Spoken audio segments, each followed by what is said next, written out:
Hi, welcome to Abby's Den. I'm Abby. Now, today I want to talk to you about sustainability and sustainable fibre choices.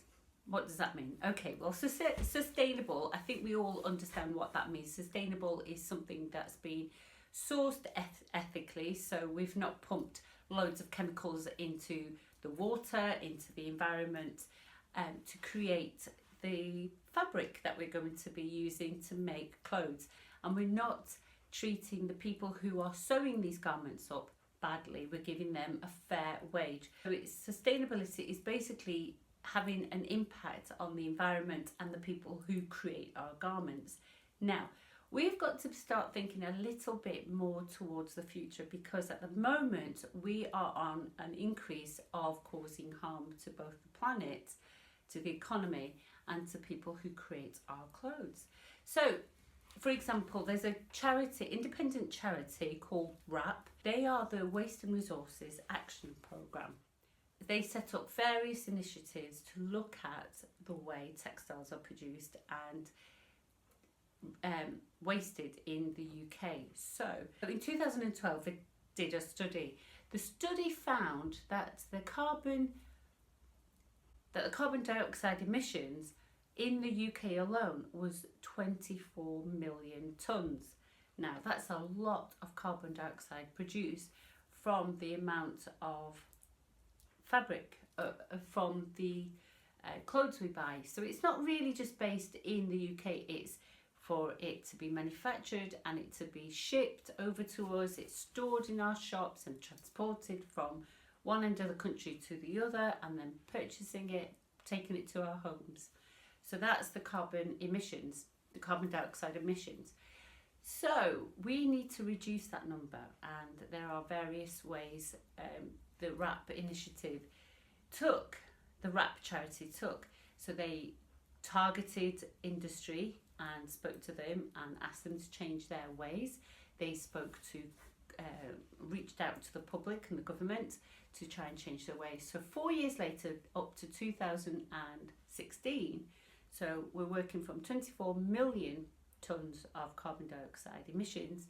In 4 years later, it actually went up. So rather than it decrease in those 4 years with the efforts made by this independent charity, it went up to 26.2 million tonnes, and that's rubbish. It's absolute rubbish. What happened was industry started reducing the prices.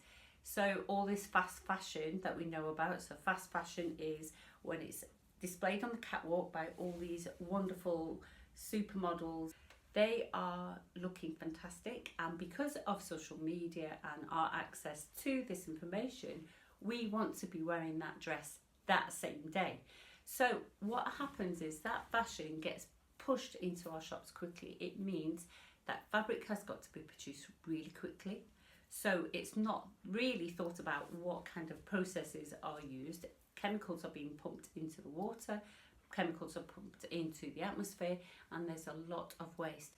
Hi, my name's Gemma. I am the branch manager of Bernardo's Vintage. I've worked for Bernardo's now for 5 years. I was taken on originally for the position because my background is in commercial retail and fast fashion, but now obviously I've worked in charity for 5 years.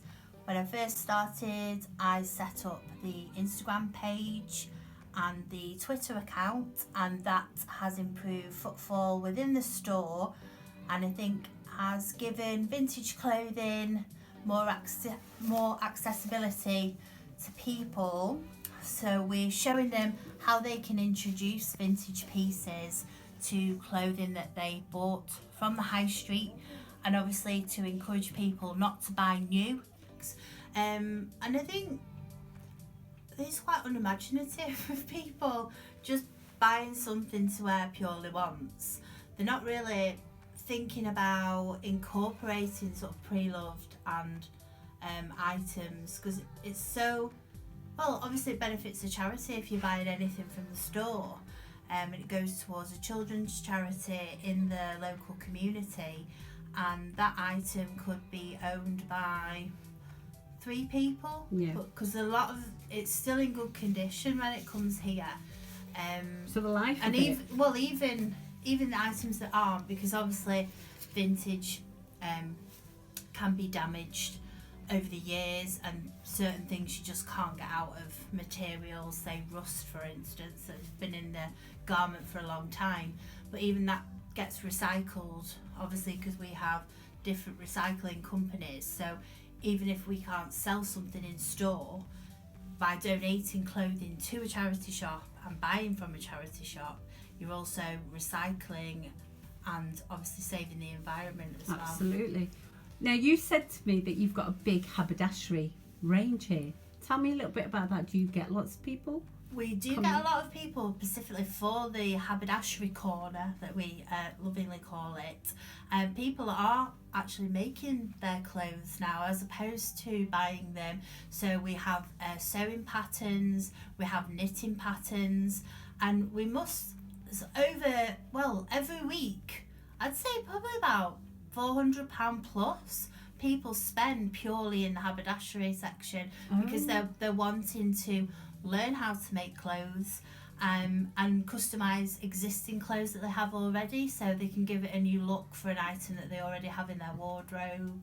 So you're a big advocate for upcycling. Yeah, definitely. And buy vintage. Make do amends. Yeah, buy vintage, buy pre-loved clothing that you can customise for your own unique style, which is unlike anything that you can buy on the high street. So what your last tip of the day then to people buying vintage, any tips, any advice?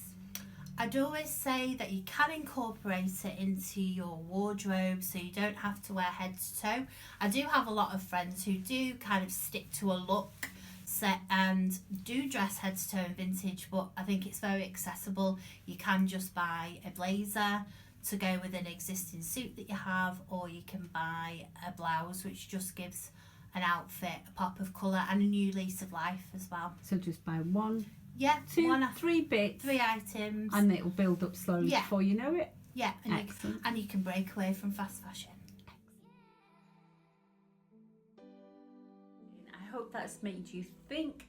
Hope it helps you make a few little changes in the way you buy your haberdashery, your fabric, and maybe the changes that you make to your wardrobe. So why not think about subscribing to my channel?